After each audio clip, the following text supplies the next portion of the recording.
ജനുവരി 10 ബുധനാഴ്ച. മാർക്കോസ് 1:29 മുതൽ 39 വരെ വാക്യങ്ങൾ.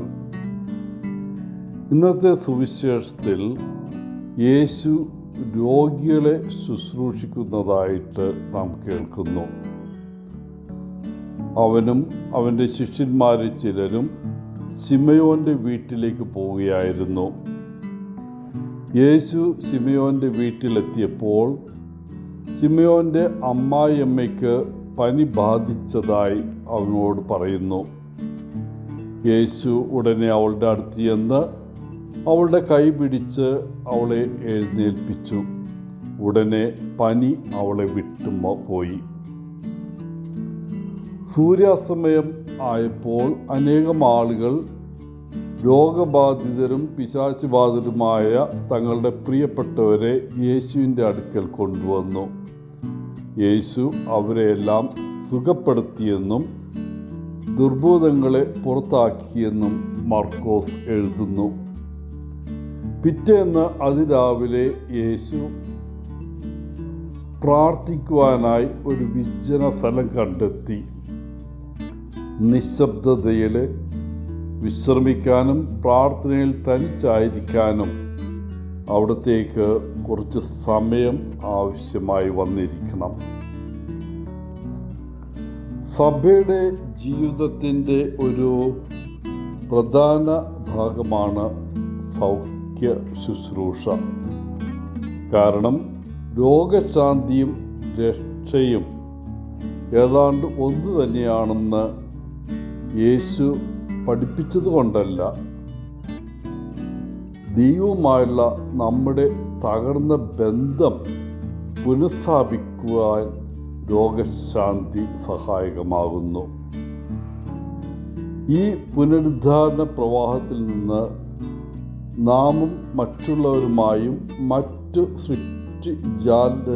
ജീവികളുമായി ഒരു പുതിയ ബന്ധത്തിൻ്റെ സാധ്യത ഉടലെടുക്കുന്നു. സൗഖ്യം സംഭവിക്കുമ്പോൾ അത് ഏത് രൂപത്തിലായാലും രീതിയിലായാലും ദൈവരാജ്യം നമ്മുടെ ഇടയിലേക്ക് കടന്നു വരികയാണ് എന്നതിൻ്റെ അടയാളമാണ്.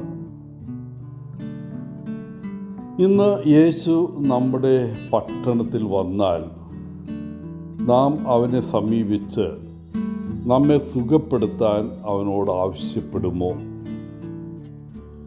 എന്താണ് നമ്മൾ പ്രതീക്ഷിക്കുന്ന രോഗശാന്തി? ശാരീരിക രോഗത്തിൽ നിന്നാണോ അല്ലെങ്കിൽ ആത്മീയ വളർച്ചയ്ക്കാണോ? നമ്മൾ സ്നേഹിക്കുന്ന ഒരാളെ സുഖപ്പെടുത്താനും അയാളുടെ ജീവിതം പുനഃസ്ഥാപിക്കാനും നാം യേശുവിനോട് ആവശ്യപ്പെടുമോ? നമ്മുടെ ലോകത്തിൽ പരസ്പരം സുഖപ്പെടുത്താൻ നമുക്കിടവരട്ടെ.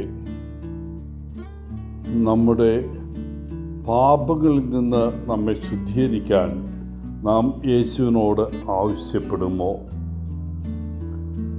യേശു നമ്മെ ശാരീരികമായി മാത്രമല്ല സുഖപ്പെടുത്തുന്നത്, വൈകാരികമായും ആത്മീയമായും ഉയർത്തുവാൻ അവൻ്റെ സാന്നിധ്യം ആവശ്യമാണ്. യേശു നമ്മുടെ സംശയങ്ങളെയും ഭയങ്ങളെയും അകറ്റുന്നു.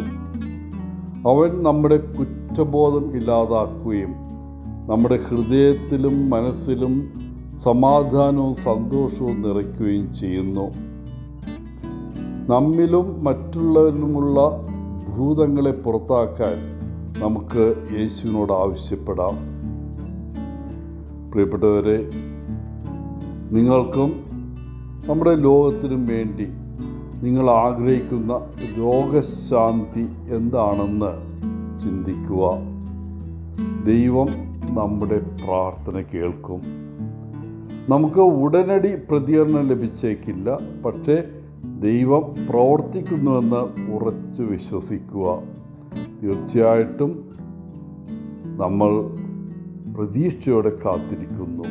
നമ്മൾ എത്രമാത്രം ക്ഷമയുള്ളവരാണ് എന്നുകൂടി ആ കാത്തിരിപ്പിൽ നാം പ്രകടിപ്പിക്കുന്നുണ്ട്. എല്ലാവർക്കും നല്ല രോഗശാന്തി ഉണ്ടാകട്ടെ എന്ന് പ്രാർത്ഥിച്ചുകൊണ്ട് ഒത്തിരി സ്നേഹത്തോടെ പോളച്ചൻ CSSR ഫ്രോം കേരള.